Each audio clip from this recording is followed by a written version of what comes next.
Exercise 10.3ல 8th sum பார்க்க போகிறோம். Perimeter and area சாப்டரில் find the cost of polishing a top of a circular dining table of radius வந்து 0.7 சென்டிமீட்டர்னு கொடுத்துட்டாங்க. ஒரு dining table அது circular ஷேப்பில் இருக்குது.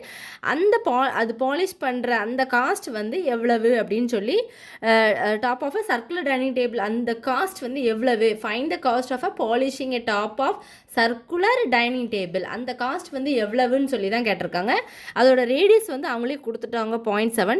இஃப் த ரேட் வந்து rate of polishing is ₹20 per square மீட்டராக இருந்தால் அதோட காஸ்ட் வந்து எவ்வளவா இருக்கும் அப்படின்னு சொல்லி தான் கேட்டிருக்காங்க. ஃபஸ்ட்டு நீங்கள் கிவன் போட்டுக்கலாமா? என்ன சொல்லியிருக்கேன், முதல்ல அதில் என்ன கிவன் கொடுத்துருக்கானோ அதை எழுத சொன்னேன். ஸோ ரேடியஸ் வந்து 0.7 சென்டிமீட்டர் போட்டுக்கலாமா? அதை போட்டுக்கோங்க. அடுத்து நெக்ஸ்ட்டு வந்து நம்ம என்ன பண்ணணும் அப்படின்னா, என்ன கண்டுபிடிக்க போகிறோமோ அதை எழுத சொல்லியிருக்கேன். Cost of polishing a circular dining table எந்த ரேட்டுக்கு நமக்கு 20க்கு எவ்வளவு காஸ்ட் கிடைக்கும் அப்படிங்கிறத நம்ம பார்க்க போகிறோம். ஸோ 20 per ஸ்கொயர் மீட்டர்னு நான் போட்டேன், அப்படி தானே? இப்போது அதுலேயே தெரியுது நம்மளுக்கு சர்க்குலர் டைனிங் டேபிள்னாலே சர்க்கிள் ஷேப்பில் தான், அந்த டைனிங் டேபிள் சர்க்கிள் ஷேப்பில் இருக்குது. அதோட ஏரியா தானே கண்டுபிடிக்கும். அப்போ ஏரியா ஆஃப் சர்க்கிள் தானே, ஏரியாவை கண்டுபிடிச்சா தான் நம்ம அதுக்கு ஃபைனலாக நம்ம காஸ்ட் கண்டுபிடிக்கும். அப்போ ஏரியா ஆஃப் சர்க்கிள் ஃபார்முலா என்னது? Pi r square. பையோட வேல்யூ என்னது? 3.14 இன்ட்டு ஆரோட வேல்யூ என்னது? 0.7. ஸோ 0.7 இன்ட்டு 0.7 இது ரெண்டையும் மல்டிப்ளை பண்ணால் 0.49 இது ரெண்டையும். இப்போ 3.14ம் 0.49ம் நீங்கள் மல்டிப்ளை பண்ணி பாருங்கள், உங்களுக்கு என்ன கிடைக்கும் அப்படின்னா 1.5386 கிடைக்கும். இப்போது நீங்கள் அடுத்து இது வந்து area of a circle formula.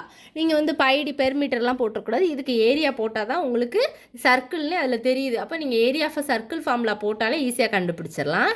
அவன் அடுத்து டோட்டல் காஸ்ட் எவ்வளோ கொடுத்துருக்கான், டோட்டல் காஸ்ட் தான் அவன் கேட்டிருக்கான். கொடுத்துருக்க ரேட் ஆஃப் பாலிசி வந்து 20 இருந்தால் எவ்வளோவா இருக்கும், காஸ்ட் வந்து எவ்வளோ இருக்குன்னு தான் கேட்டிருக்காங்க. அப்போ நம்ம 20ஆல் மல்டிப்ளை பண்ணால் நம்ம ஃபைனல் காஸ்ட் கிடச்சிருமா? 20 இன்ட்டு 1.5386 போல் மல்டிப்ளை பண்ணிங்கன்னா 30.772 இதுதான் ஆன்சர். ரொம்ப சிம்பிள். நம்ம வந்து என்ன கொடுத்துருக்காங்க, கிவன் ரேடியஸ் கொடுத்துட்டாங்க, சர்க்கிள்னு கொடுத்தனால நம்ம ஏரியா ஆஃப் சர்க்கிள் ஃபார்முலா போட்டுக்கலாம். இல்லை ரெக்டாங்கிள்னு வந்ததுன்னா நம்ம ரெக்டாங்கிள் ஃபார்முலா போட்டு பண்ணுவோம். ஆனால் இது வந்து சர்க்கிள்னே அவங்க சொல்லிட்டாங்க. ஸோ நம்ம வந்து area of a circular formula போட்டு சர்க்கிள் வந்து என்னது? Pi r square. Circumference of a சர்க்கிள்னா தான் என்னது? அது வந்து கவர், எட்ஜு, பென்ட்டு அந்தமாரி வந்ததுனா தான் அது சர்க்கம்ஃபரன்ஸ் ஃபார்முலாவுக்கு வரும். கவர், வீல் அப்படி அந்தமாரி வந்துச்சுன்னா ஒரு அந்த சர்க்கிளை சுற்றி அந்த வீலை சுற்றி கவர் பண்ணுறோம் அப்படின்னு வந்ததுன்னா அந்தமாரி இதுக்கெலாம் தான் நம்ம என்ன பண்ணணும்? சர்க்கம்ஃபரன்ஸ் ஃபார்முலா யூஸ் பண்ணணும். இதில் வந்து area of a circle formula தான் pi r square. Circumference of circle formula வந்து இது 2πrனு வரும். இது வந்து பை ஆர் ஸ்கொயர். பைக்கு 22/7 போட்டு பண்ணாலும் இதே ஆன்சர் தான் வரும். நீங்கள் அதுவும் போட்டு செக் பண்ணி பார்க்கணுன்னா பார்த்துக்கோங்க. உங்களுக்கு இது கஷ்டமாக இருக்குன்னா அந்த மெத்தடில் கூட ட்ரை பண்ணி பார்க்கலாம். இவ்வளோதான் அந்த சம். ஃபைனல் ஆன்சர் வந்து உங்களுக்கு என்ன கிடைக்கும்? 30.772 இதுதான் ஆன்சர்.